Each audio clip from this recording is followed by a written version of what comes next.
Kathmandu is changing rapidly, but for some families, that change has come at the cost of their homes. 20 वर्ष भयो लगभग अहिले आइसक्यो। 20 वर्ष भनेको 2 दशक भनेको हाम्रो एउटा आदि जीवनै हो यो ठाउँमा।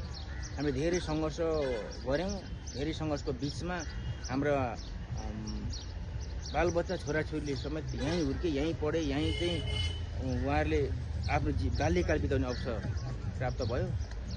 त्यो पछि हुँदै गर्दा सरकारले विभिन्न तरिकाले हामीलाई हथियारोपणहरू निक्ल्दै गर्दा अब यहाँ धेरै प्रकारका भाषाहरू छ होइन आउन लागे।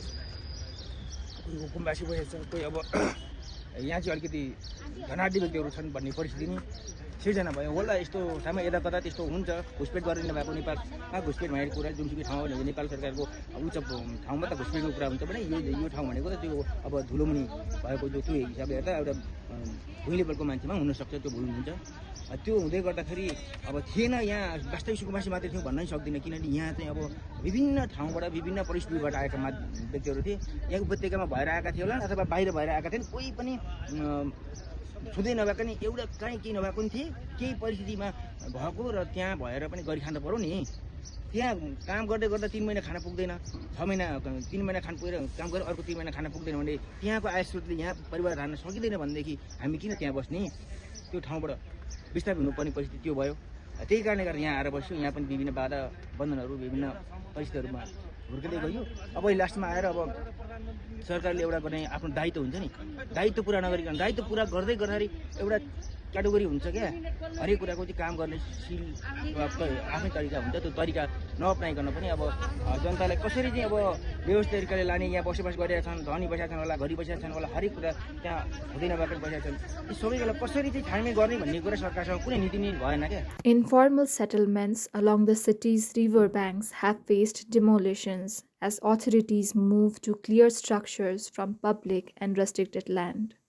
For the people living here, however, these houses were more than structures. They were their homes, their livelihoods, and the place they had built their lives. Starter लेखेको भरमा सरकार देश चल्छ। तपाईँको अब यो अधिराज्य भर्यो 70 लाख सुकुम्बासी छ। अनि यो सबै अब धस्ते बनाउने त के गर्नु पर्यो यिनीहरूलाई पनि, कि बिल्डिङवालाहरूलाई पनि ध्वस्त गरेर सरकारले कि यो जग्गा फेरि किरायमा दिनु पर्यो सबैलाई ट्याक्समा, त्यही हिसाबले गर्नु पर्यो नि। For authorities, the demolition is part of managing public land and the city's future. But for the residents, it means losing the place they called home. Sarita Tamang. कति वर्ष पुग्नुभयो? म 40 र 3 वर्ष। 40 र 3 वर्ष। अहिले कहाँ बस्दै हुन्छ नि? त्यो कुमार क्लबको पार्टीमा। पार्टीमा भात दिएको छ मजाले खानु बस्न? कहाँ कहिले भोकै हुन्छ, कहिले पैसा भएर खान्छ, पैसा नभए भोकै हुन्छ। छोरी पनि धेरै बिरामी छ, मेरो धेरै बिरामी छ। नराम्रो लागिरहेको छ। दिन्छ होला नि त सरकारले, के भन्दैछ सरकार? नाम दिँदैन? दिन्छ भनेर चाहिँ अहिलेसम्म दिएको छैन, कोडो पनि मिलेको छैन। छोरी बिरामी भयो, एकतिर पैसा 1 रुपियाँ छैन उपचार गर्नुलाई। के गरौँ, कसो गरौँ, के गरौँ, मरौँ कि जस्तो पनि लाग्छ। फेरि छोरीको माया लाग्छ, फेरि मर्नु पनि सक्दैन फेरि। But beyond the debate over legality and land ownership, there is a very human question. Where will these families live now?